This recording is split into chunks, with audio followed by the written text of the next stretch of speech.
So, first, thank you, Dan. I'm glad there were certain things that you could have found on my profile on the internet that you didn't. I'm grateful for whatever. Good job. Yeah, or maybe you didn't do a good enough job. You never know. Mitch, thank you. Tom, wherever you're sitting, what a great Hackers in the Night. I love that. Ken, thank you for the invitation to speak here. I'm very, very grateful for that. So, kind of jumping right in to the challenge we face. Man talking to his wife, I get to the office about 8:45, I pour myself a cup of coffee, turn on my computer, delete all the spam, and now it's time to go home. That's the world we now find ourselves living in. You know? And I just saw this statistic yesterday that for every 100 pieces of spam you get in your inbox, one of those pieces of spam is actually going to carry malicious software. So, while it's a nice cartoon, it's also a sad reality of the future with the world we live in. Same with this one. We forgot to back up our files, so we're asking everyone to remember everything they've typed during the past 10 days. And that connects to this one, ransomware removal, because ransomware, that is a cyber criminal, gets on your network, encrypts all your files on the network, and now you have to pay the criminal to get your files back, if you're lucky enough to get them back, is a very, very serious problem that we're facing today. This is my favorite Dilbert cartoon. I have a new hobby. It's called Phishing, so says Dogbert. I send banking emails to gullible executives. Then I find out their financial information and use it to steal the money they don't deserve. The boss gets an email, dear customer, this is your bank. We forgot your social security number and password. Why don't you send them to us so we can protect your money? Sincerely, IB Banker. And the manager says, looks legit. So I was downtown this morning at a meeting our SecureTheVillage group has with financial services. We meet every couple of months in a bank downtown. Today was with City National Bank, and I can't begin to tell you how serious this problem, it's called business email compromise, is. The FBI here in LA knows about $5 million a month that goes out the door in business email compromise. And all the banks are like, how do we help our customers better understand that you get an email and don't assume it's legit. Pick up the phone and call. We have a colleague, someone we know quite well, closing on a house. Got an email that looked like it came from the escrow company that said, make your final payment to this bank account number for the closing on the house. $700,000 went that close to going out the door and never to be got back. He wired the $700,000. Fortunately, because of the FBI's gotten very good at recovering money. They were able to get this money back. But imagine, you lose $700,000. You're still on the hook to pay the mortgage. You still owe the bank the $700,000, and you don't get the house that you just bought. I mean, this is serious, serious stuff. Of course, the social media aspects. Hi, I'm one of your Facebook friends. Don't believe it. On the internet, nobody knows you're a dog. And this not only affects how do the bad guys find out about what's going on so that they know about our businesses so that they can get in to our businesses, or they do this social engineering to kind of find their way into our businesses, but this also affects our children. And how do we keep our children safe online? We're moving to the internet of everything. The refrigerator has a connection to the internet. Your camera outside your house that you can see who's ringing the doorbell is connected to the internet. The cameras in your children's bedroom connected to the internet. We tweeted a story a couple of weeks ago. Family is in the living room, child is in bed, in the bedroom, and they hear conversation going over the camera line. Cyber criminals watching what's going on. And Echo and, all the Amazon stuff and all. Same thing, doing this. And then we get into the subject of fake news. This is my favorite cartoon of all of them. It's on the internet, so it must be true, right? Wrong. Okay? And of course, privacy. This is your privacy. This is your privacy online. We have no more privacy. The New York Times has just started a whole series on cyber privacy, looking at it from all different perspectives. Even an editorial by Sulzberger, the publisher of the Times, not an editorial, a piece on this is the information we collect and how we need to get it so as to be able to make the money to keep the New York Times going, because they've got reporters all over the world, but then also to do a service. I mean, I'm on Kindle and places like that. I go to buy a book and I get a recommendation. Here, you like this book? You'll like this book. Here, you like this movie on YouTube? You'll like this one. Except it also goes to, you start doing research on, let's say, how to build a cyber weapon, how to take out a church, how to do mass murder. And you find, you like this article? You'll like this one. And you find that right now we've got stories from ISIS terrorists and stories from white supremacist terrorists. They're learning from each other. And we people in this room are the sad victims of that lack of privacy, that on the internet, everything, it's all fair game at that point. The critical thing from a business perspective, separate from the family and all that other perspective, most malware is now attacking small businesses. And that's what's represented in this room. I mean, when I look around at Rotary Club and the wonderful people that you all are and the camaraderie, I mean, it's just, you make it fun. Where do I want to go spend my lunch on Friday? It's at Rotary. You do great things. I look over there fighting disease, eradicating polio. I'm a victim. I was a survivor of polio. I had polio when I was somewhere between 4 and 5. At my age, I don't remember quite exactly when it was. But all of that opportunity for good goes down the tubes if we can't protect our businesses, if we can't protect our homes, if we can't protect our freedoms, even. What do we do? How do we navigate this? And the import of this particular slide is that we are under attack. It's not just the Democratic National Committee that gets hit or Yahoo that gets hit. It's mostly small businesses. And Yahoo, Verizon bought them. They're still around. Now Verizon has to pay some fines because of what Yahoo did, and Yahoo got less money for the merger because of this hanging cybercrime, but they're still here. If you're a small business and you get hit with malware, ransomware, business email compromise, $100,000 goes out the door because you got an email that said, send me your money to this bank account and this, whatever, and you send that email, you've lost your money. I've seen numbers that as many as 60% of small business victims don't recover from malware because we don't have the deep pockets to cover those kinds of losses. So this is a very, very serious matter. And it takes us to the final of the cartoons, Maybe we should try a different security approach this year, right? Well, clearly what we have is not working. And what's the definition of insanity?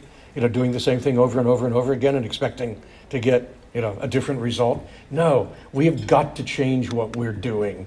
And it starts with, this is a publication, it's online, it's free, it's from our government, the National Institute of Standards and Technology. They have a program, the National Initiative of Cybersecurity Education, and the national coordinator of that happens to be here in Los Angeles. She's part of our nonprofit, SecureTheVillage. They have this booklet. It's free. You can go download it. And whatever your role in a company is, it'll have a page of what information you're likely to work with. If you're in sales, if you're in marketing, if you're in finance, if you're in HR, if you're in operations, what's the information you got to pay attention to and how do you help do it? So it becomes a way to help get the entire community involved in cybersecurity. So that's kind of the overview. I want to take you real quickly through kind of how is it that cyber criminals get into the network, because this is vital. Seeing just one way they do it can open up the imagination so you can begin to see the challenge.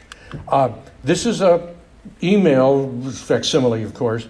This is actually exactly like the email John Podesta got that resulted in the hack of first Hillary Clinton's campaign, and through that, the Democratic National Committee.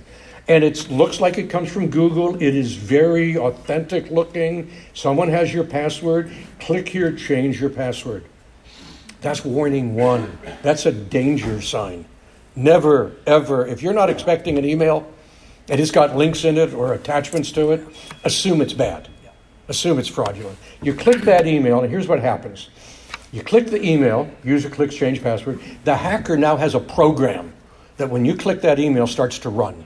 And it runs on the computer that, you're sitting at your computer, you're looking at the screen, you don't see this program running behind the scenes, under the surface, so to speak. What it's doing is it's running just a little script. It says, hey, is Adobe Reader running on this program, on this computer? If it is, and if it's an old version of Adobe Reader, then run this little exploit program so that one program now runs a second program. It says, oh, we're not running Adobe Reader. All right, is Java Flash running? And is it an older version of Java Flash? If so, run this exploit program. Oh, Java Flash isn't running. Are we on a Windows XP machine? Well, then run this exploit. Are we in a Windows 7 machine? Run this exploit. And it's an automatic program. It just goes through, and the cyber criminal's got a whole list of, here's all the programs, we have weaknesses, we know about vulnerabilities in them. And as soon as you find one, run an exploit that takes advantage of that vulnerability to now get onto that computer, and through that computer, try to then get onto other computers on the network and do all the malicious stuff. It's a simple two-step process that starts when you click that link on the email. So right away, you think, okay, let's be careful. Aren't all of our computers always patched and updated? You hope that IT does that. There's some people from IT here and, in that space. And by God, pay attention to this stuff, because we go into companies. This is the summary of our last 30 scans.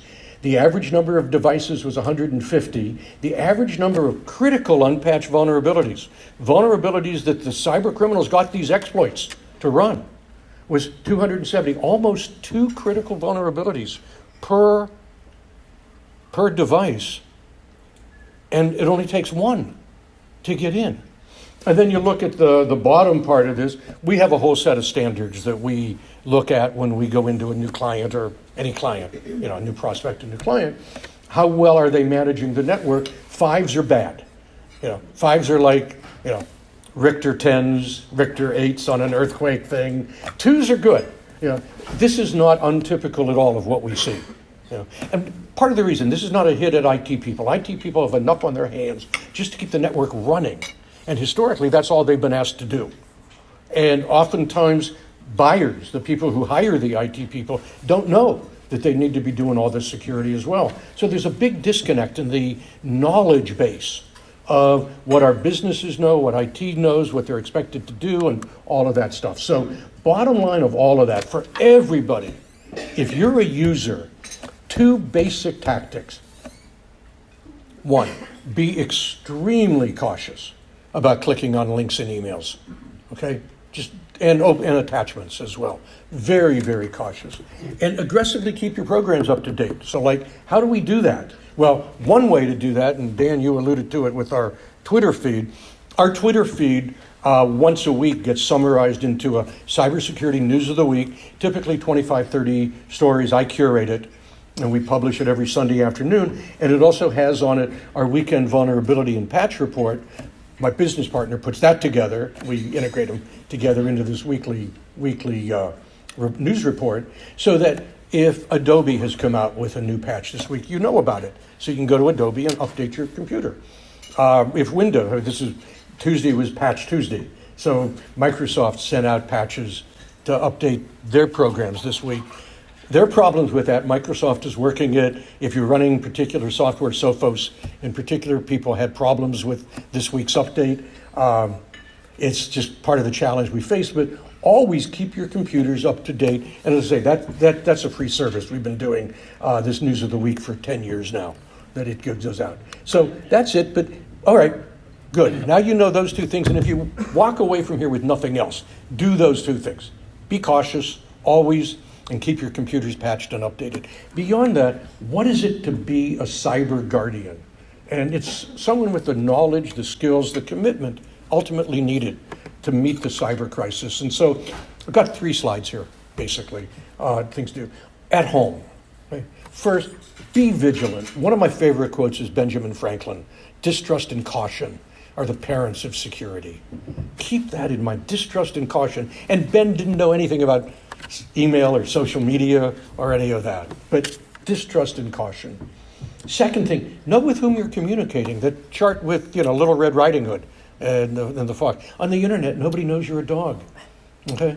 On the internet, I can create a persona on LinkedIn and begin to get connections and followers and things like that. And before you know it, okay, Carol, you get an email, I want to link in with you. And I look legit, except maybe the real reason that I want to link in with you is nothing to do because I'm a legitimate person and you're a legitimate person. I'm a cyber criminal wanting to get to your company. And I've done my research on LinkedIn. I see you work for a company I want to hit. So I connect up to you, and now I get a certain a certain reality that, hey, I must be good. I'm on LinkedIn. Be careful. Make yourself hard to impersonate.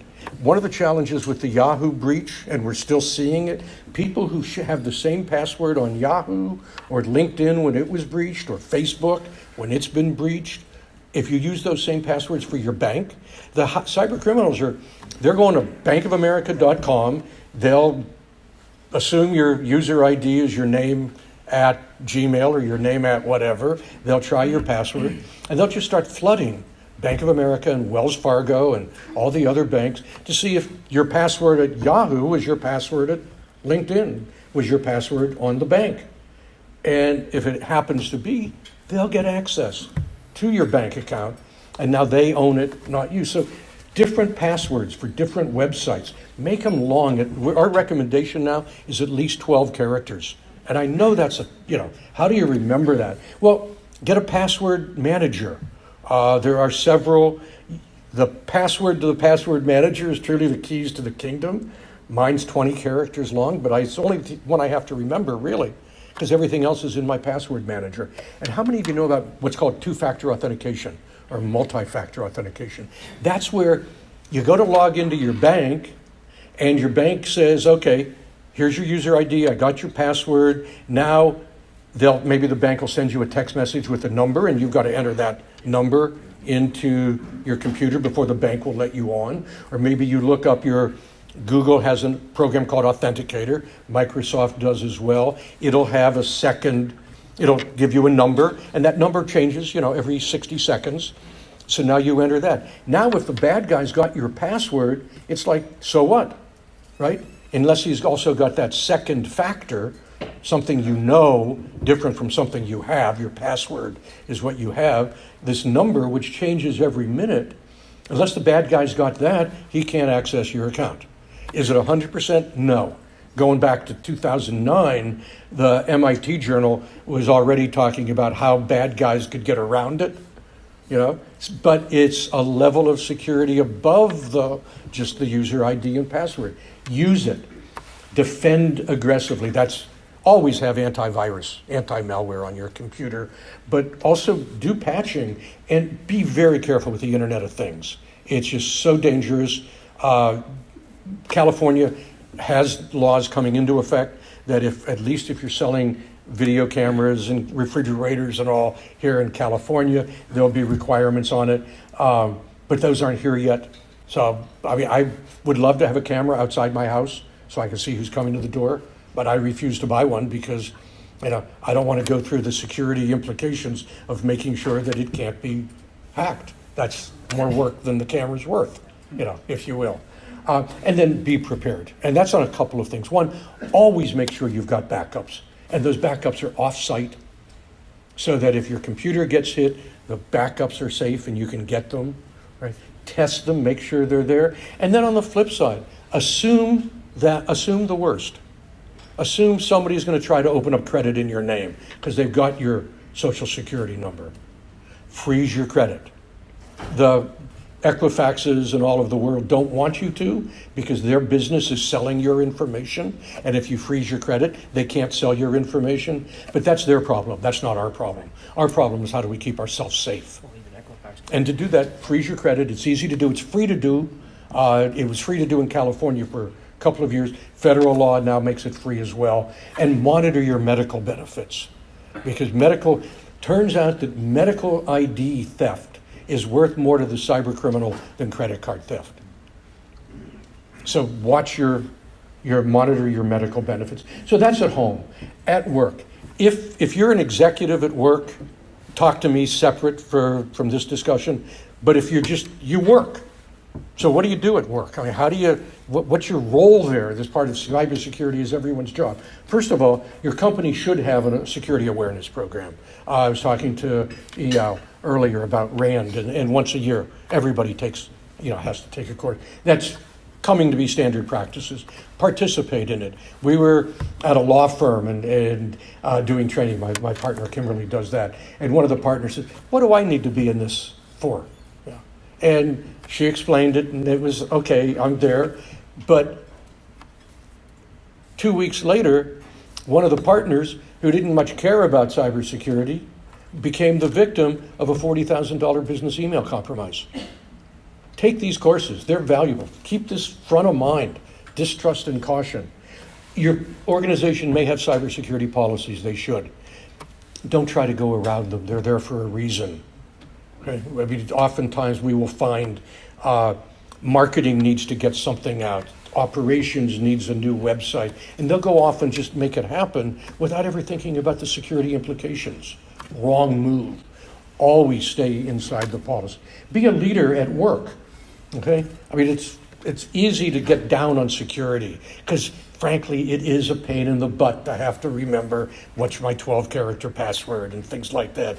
Be on the positive side, though. Help people understand why that's necessary. Don't be one of the naysayers. Get IT involved. There's so much more that IT can do to help users from a security perspective, but oftentimes there's this natural kind of antagonism between workers in a business and the IT folks because IT's, just the reality. It's hard to keep the systems up and running all the time, so there's a natural tension there. Get IT involved, and if you see something, by God, say something. You get an email that's clearly fraudulent. Alert your IT people. Alert your security manager.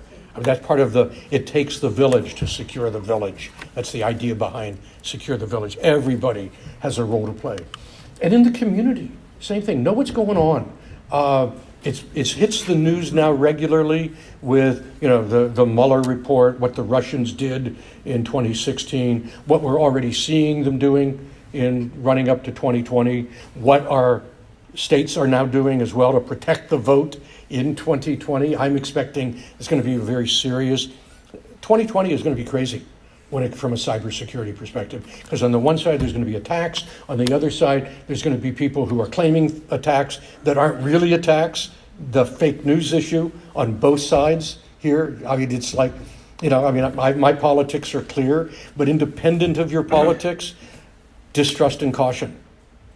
Just be careful in what you're listening to, but pay attention. Get involved in the community. Mayor Garcetti started LA Cyber Lab. Just one of the first things he did after he became mayor. He built it as a 501c3, a nonprofit. I'm grateful to be on their advisory board. And it's all about how do we build public-private partnerships so that we can together do a better job of solving this problem than we can individually. There's a cybersecurity. There are right now something like 10,000 open jobs in information security just in the LA area. There are not enough cybersecurity talent to go around. So there are organizations helping with that.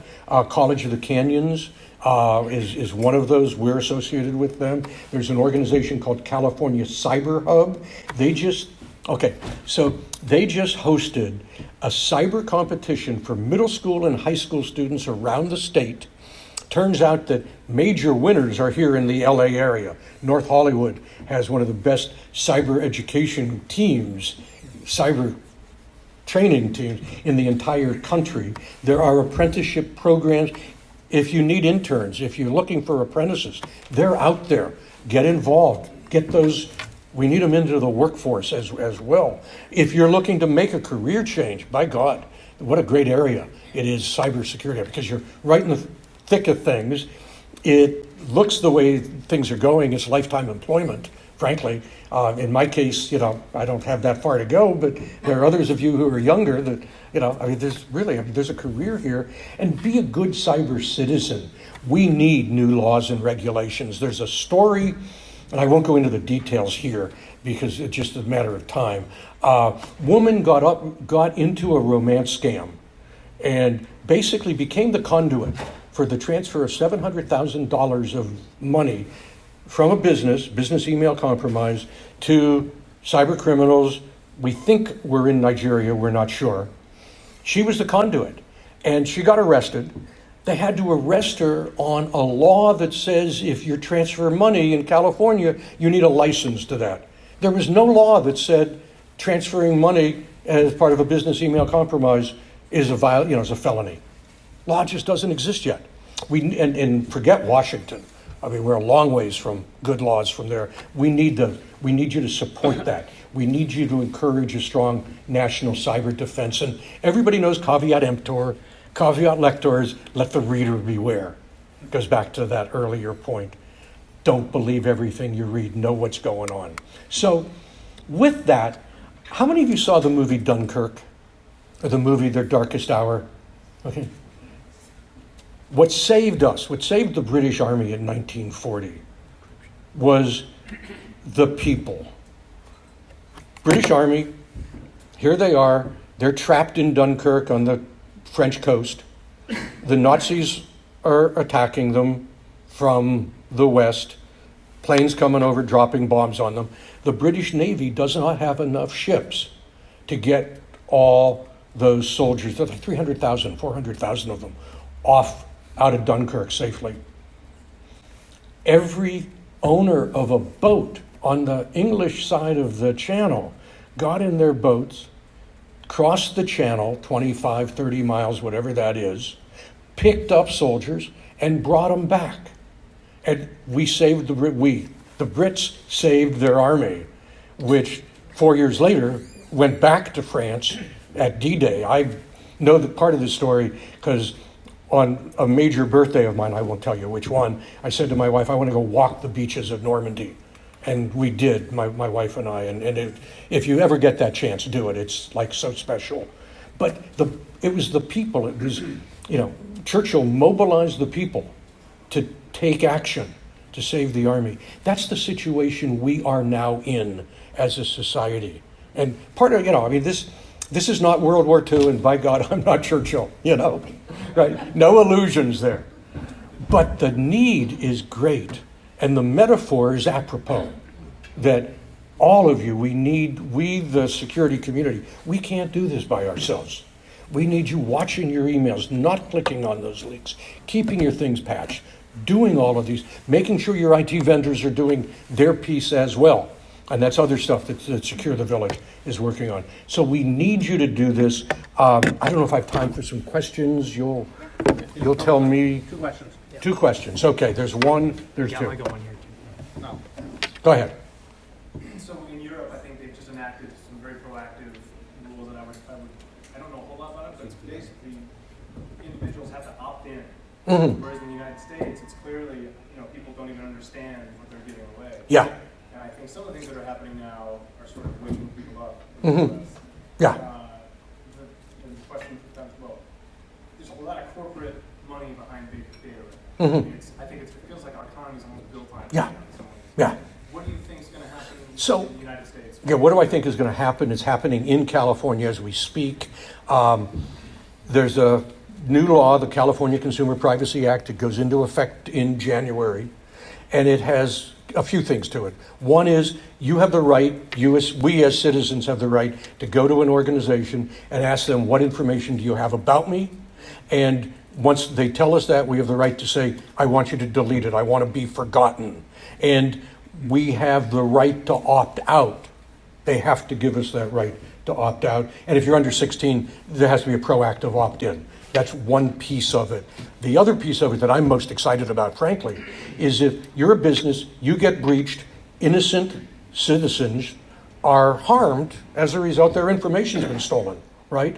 There are now statutory damages between $100 and $750 per person that the company is on the hook for to pay all those people that may have been subject to the breach. So if you've got 1,000 names in your database, let's say, your potential liability is $100,000 to $750,000 with one get-out-of-jail-free card, if you have reasonable security practices and procedures. Now, that's the good news from the citizen perspective. If you're a business and you say, well, what are reasonable security practices and procedures? Frankly, nobody knows yet. That's still to be determined, but a piece of it. This is where Secure the Village comes into play. We're putting together what we see as a floor on what's reasonable and unreasonable.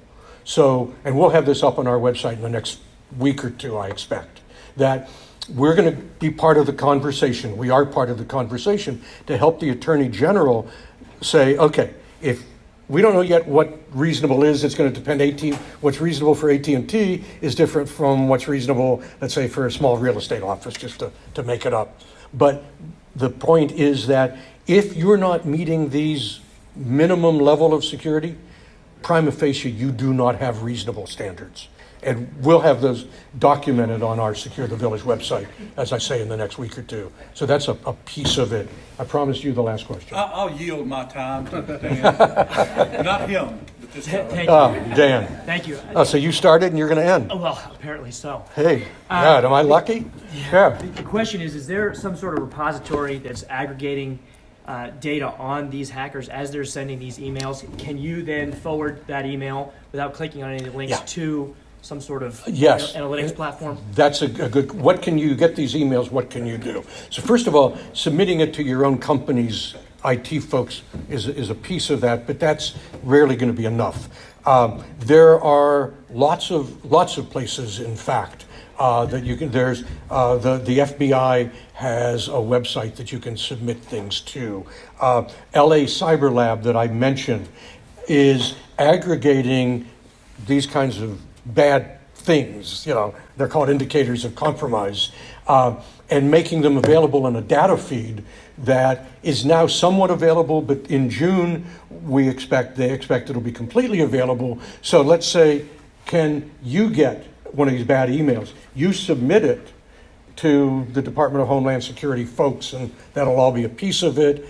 Now, let's say you're the IT vendor, you've hooked all your clients' firewalls up to this data feed from LA Cyber Lab. So now your email gets put into a database of warning emails that all of the companies that you manage their firewalls now automatically get protected against that email that Ken became the initial recipient of.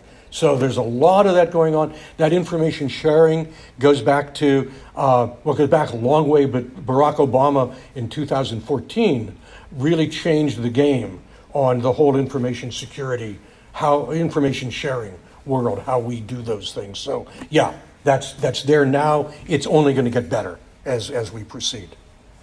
Yeah. Cool. Great. Thank you. So thank you, Stan. I was sitting there looking at you, and I'm like, I've seen you speak before. Mm-hmm. And I realized I saw you speak about 5 years ago, and every time I go to a Chinese restaurant, I think of you. And I'm sure you remember the story that you told. So you'll have to ask him later why I think of Stan when I go to Chinese restaurants. Right. But we have 2 tickets for our wine festival coming up. Good. The dates are last year, so coming up in November. But we'll get your information, and we'll make sure you're there. Thank you so much. Super. A big round of applause. Great. Thank you. Thanks, Nick.